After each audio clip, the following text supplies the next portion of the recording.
situation sociopolitique est très sensible. Et donc, en pareille situation, la prise de parole doit être mesurée, elle doit être sage. Nos amis, nos frères nous interpellent pour dire les nerfs sont à fleur de peau, fais attention à ce que tu dis. Et donc, vous avez dû remarquer que mes prises de parole depuis quelque temps sont rares parce que, voilà, un mot de travers, une parole mal interprétée, puis on peut se retrouver dans beaucoup d'ennuis. Donc, on préfère parler le moins possible. Mais, il y a des choses qu'on ne peut pas laisser passer. Surtout quand il s'agit de questions qui relèvent de notre champ d'action, donc du ministère, de la Bible et de la théologie. Et je vais vous faire écouter ceci, et puis après, on revient pour donner notre point de vue sur cette question.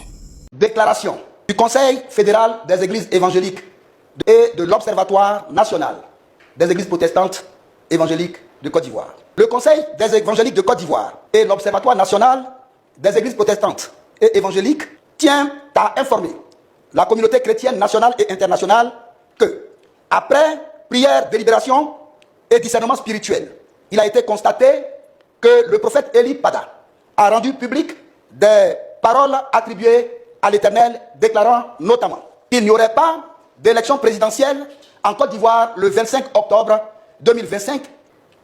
Cette prophétie s'étant révélée mensongère, l'Observatoire des églises protestantes et évangéliques a décidé que le prophète Eli Pada soit excommunié de l'église évangélique de Côte d'Ivoire. Avant même de réagir à ce qui vient d'être dit, j'ai une précision très importante, surtout dans le contexte socio-politique délicat dans lequel nous sommes. Premièrement, on a eu récemment une polémique opposant le prophète Eli Pada et le pasteur Mohamed Sango. L'intervention que je veux faire maintenant n'a rien à voir, ni de près ni de loin, avec cette polémique. Je ne prends pas de parti dans cette polémique, voilà. Il faut que ce soit clair, et ce que je suis en train de dire n'est pas du tout lié en quoi que ce soit à cette polémique. La deuxième chose, c'est que ce que je veux dire là n'a aucun lien avec les récentes élections présidentielles qu'il y a eu en Côte d'Ivoire. Je n'ai pas à me prononcer sur ça. Il y a dans notre pays des instances qui sont habilitées à juger de ces affaires. Et puis moi, je m'occupe des affaires concernant le royaume de Dieu. À César ce qui est à César, à Dieu ce qui est à Dieu. Ceci étant dit, venons-en maintenant à la fameuse déclaration du Conseil fédéral des églises évangéliques de Côte d'Ivoire. Au docteur Gose et à ses amis, je vais me permettre de poser une série de questions et faire quelques remarques.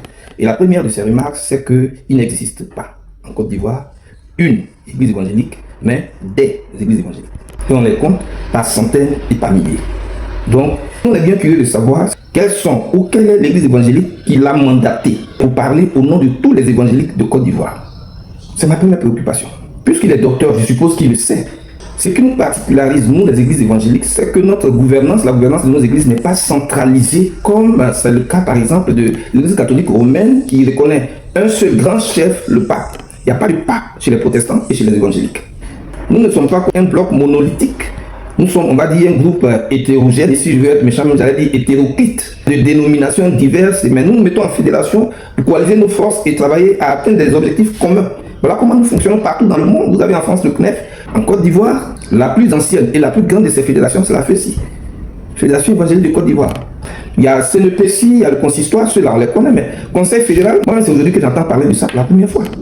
Mais au nom de qui vous parlez? Il faut que ce soit clair, puisque vous avez pris l'opinion nationale et internationale à témoin. Il faut que tout le monde entende et sache clairement au nom de quel évangélique vous parlez. Parce que nous, et je sais que c'est le cas d'une bonne partie, la grande majorité même des évangéliques en Côte d'Ivoire, nous ne nous reconnaissons pas du tout en votre conseil fédéral là.